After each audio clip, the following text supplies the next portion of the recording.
Staying with us. President Abdel Fattah al-Sisi has received Saudi Crown Prince Mohammed bin Salman at Al-Ittihadiyya Presidential Palace on Tuesday. The President and the Saudi Crown Prince, Deputy Prime Minister and Minister of Defense stressed the strength of the distinguished brotherly relations between Egypt and Saudi Arabia and the desire to deepen cooperation between them in all domains to achieve the interests of the two brotherly countries and peoples and to enhance security and stability in the region. The talks between President al-Sisi and the Saudi Crown Prince dealt with the latest developments in the region and the world, stressed the unity of the position and common destiny towards all regional and international issues, and tackle the developments of common interests. Al-Sisi and bin Salman also affirmed their determination to enhance cooperation on all political issues and seek to formulate common positions that preserve the two brotherly countries' security and stability, and the importance of continued cooperation and consultation regarding developments in all bilateral and multilateral forums in a way that contributes to achieving security, stability, and prosperity in the two brotherly countries and the region. And with us now over the phone is Dr. Hassan Waguih, Professor of International Negotiations, to give us his insight on the top-level meeting. Dr. Waguih, a very good morning to you, and thank you for joining us. Good morning to you. Dr. Waguih, can you please tell us the significance of the Saudi Crown Prince's visit at this timing and its impact on supporting the distinguished bilateral relations between Egypt and Saudi Arabia? Yes, the significance is very clear. It is a strategic relationship, historic relationship. It dates back from the days of King Farouk till now. So Saudi Arabia and Egypt has played the role of the two countries is very, very important for the entire Arab system. And I think during this critical time of a global crisis, the cooperation with this degree that we have witnessed strategic agreements on so many issues, which tells you that the two countries are trying not even to have good strategic relation between each other, but to have their vision of the entire Arab system. You know, they have talked about and issued their regarding Lebanon, Syria, Iraq, Libya, Sudan, and all the key Arab world countries. So I think they try to re-establish the Arab system in addition to having a very in-depth strategic relationship among themselves. Right. Dr. Waguih, so the cooperation and coordination between Egypt and Saudi Arabia on all political issues with the aim of preserving the region's security and stability and the aim of preserving the security and stability of Egypt and Saudi Arabia. Could you expand on that? You mentioned the joint communique, and you mentioned the communique on the situation on many Arab countries and many regional countries. So could you expand on that, please? Again, the issue of coordination between Cairo and Riyadh on all issues of security and stability? Yes, I think there are very important and critical issues that need the participation of the two countries to address real potential threats. You have threats in the Red Sea, and the Red Sea security is important for the two countries, as it is the two countries share the great shores in the Red Sea, and also it is the entrance of the Suez Canal, and there are some other circles that really, and some other people who are trying to destabilize this place. Also, when it comes to water security, which is very important. Saudi Arabia backed Egypt in its claim regarding having a fair, balanced negotiation with commitment and away from the one-way ticket Ethiopia is doing. And considering that the water issue in Egypt is an Arab security water issue, that was a very good stance that would tell how the two countries are together in very critical files. Also, when it comes to Iran and to the threats in the area, when it comes to security, when it comes to Yemeni Houthi terrorist attack against Saudi Arabia, all these are files which really were addressed with very good strategic stance regarding them. Right. Egypt and Saudi Arabia, Dr. Waguih, have long been leaders in the global fight against terrorism. Could you expand on that point, please? Yes, of course. When it comes to this era that we are witnessing in the world, we have unfortunately many proxy wars. Many proxy wars that really, with certain circles, using terrorists as a threat to destabilize our area. And I think the cooperation between Egypt and Saudi Arabia in fighting back these terrorist acts and to secure the area is an important, it is important for the entire world. And actually, when it comes to this, I think it is extremely important to expand the efforts of the two countries to have a worldwide scope, because I think that the moves that were taken by the two countries when they try to reestablish the Arab system, this is very good for the entire world, because even when it comes to this global crisis that the whole world is suffering from, the point is about polarization. And yes. Egypt and Saudi Arabia doesn't want to get into this polarization. And this is very good for the entire world to have a force that really seeks stability for the entire world, not only for this area. And terrorism is part of, dealing with terrorism is part of that. Yes, and speaking of that, Libya was on top of the talks between His Excellency the President and the Saudi Crown Prince, right? Could you tell us about that agreement on the situation in Libya? Yes, I think Libya has witnessed great interventions, foreign interventions. And I think that Egypt and Saudi Arabia is against foreign interventions, whether it be in Syria or in Libya or in any other Arab country. And I think that Egypt hosted good efforts when it comes to getting the factions in Libya to negotiate a settlement and to negotiate stability in their country. And Egypt is extending a strong hand for stability in Libya. And Saudi Arabia is backing that kind of orientation, of course.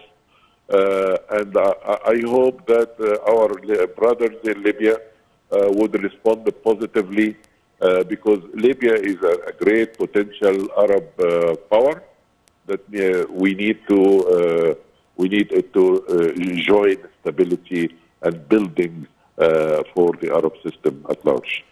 Right. Dr. Waguih, the two sides, I mean, Cairo and Riyadh also talked about the importance of the upcoming summit, which is to be hosted by Saudi Arabia and which will include the leaders of the Arab Gulf countries alongside the leaders of Egypt, Jordan, Iraq, and the U.S.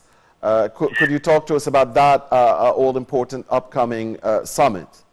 Yes, I think this is extremely important because, if you look at the international scene at large, you can find very divided agendas, very unbelievably bad polarizations that really threat the entire world and prevent the entire world from facing real global challenges.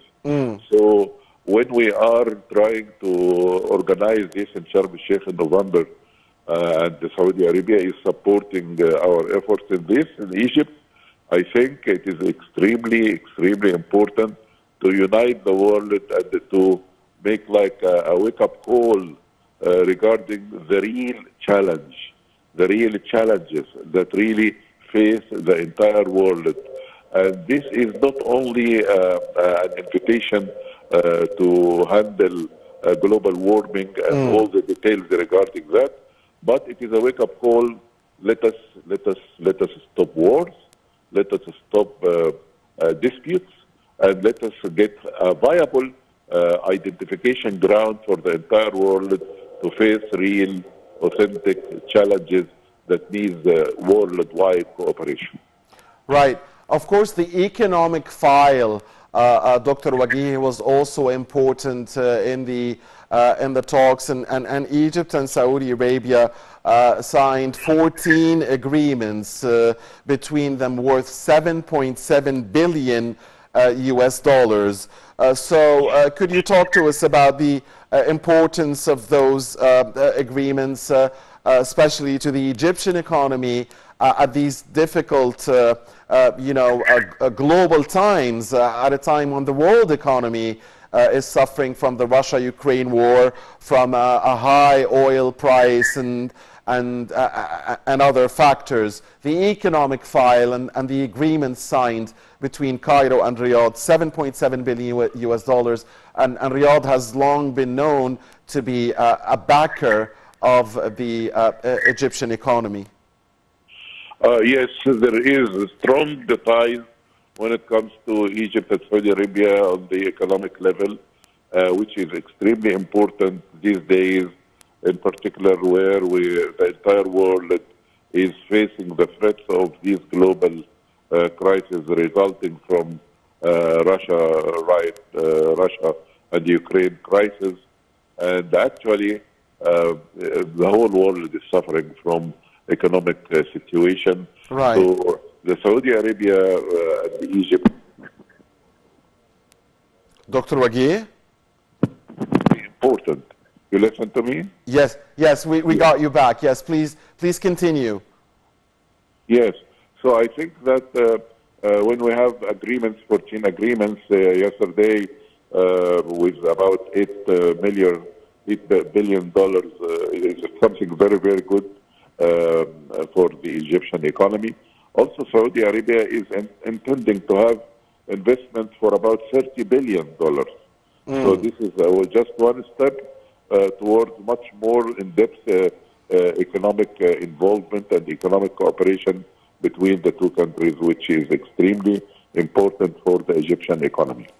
Right. So the Saudi investments in Egypt can be used indeed, Dr. Waguih, to further implement major national projects in Egypt, right? I mean, Egypt in the past few years has been going big on mega infrastructure projects and on the creation of jobs, and economic experts believe that the Saudi investments will continue to help in that regard. Is that correct?